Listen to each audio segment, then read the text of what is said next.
যেভাবে হলো ইলেকশন করা হয়েছে, এখন আমরা লোকাল গভর্নমেন্টে পুলিশ দল হিসেবে ভূমিকা দেখতে চাই না তাদেরকে।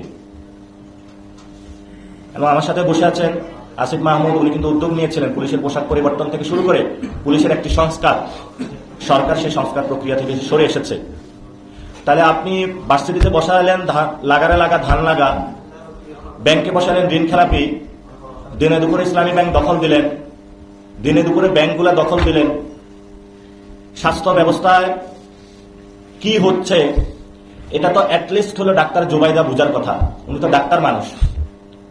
শুধু উনি না, আমাদের বিরোধী দলীয় যে নেতা ডাক্তার শফিকুর রহমানও বুঝার কথা। তাহলে প্রতিনিয়ত যখন 15 থেকে 20 জন শিশু মারা যাচ্ছে, সেই বিষয়ে তারা কথা বলছে না, দোষারোপের রাজনীতি চলতেছে, আইসিইউর ব্যবস্থা নেই, স্বাস্থ্য ব্যবস্থা আমাদের রিফর্মের কথা বলেছি আমরা, সরকার সেদিকে যাচ্ছে না। বিচার বিভাগের যে সচিবালয় সেটাকে স্বাধীন করার কথা ছিল, সেটা স্বাধীন না করে আইনমন্ত্রী বিচার বিভাগকে কুক্ষিত করছেন। এবং এখানে আইনের শাসনের বদলে তিনি এখানে একটা জঙ্গি শাসন চালু করেছেন। স্বরাষ্ট্রমন্ত্রী নাগরিকদের নিরাপত্তা না দিয়ে রক্ষী বাহিনী মানুষের উপরে হলে লেলিয়ে দিয়েছেন। এমন দেশ আমরা বাংলাদেশ দেখতে চাই না। এটাকে বাংলাদেশি বা জাতীয়তাবাদী রাজনীতি বলে না।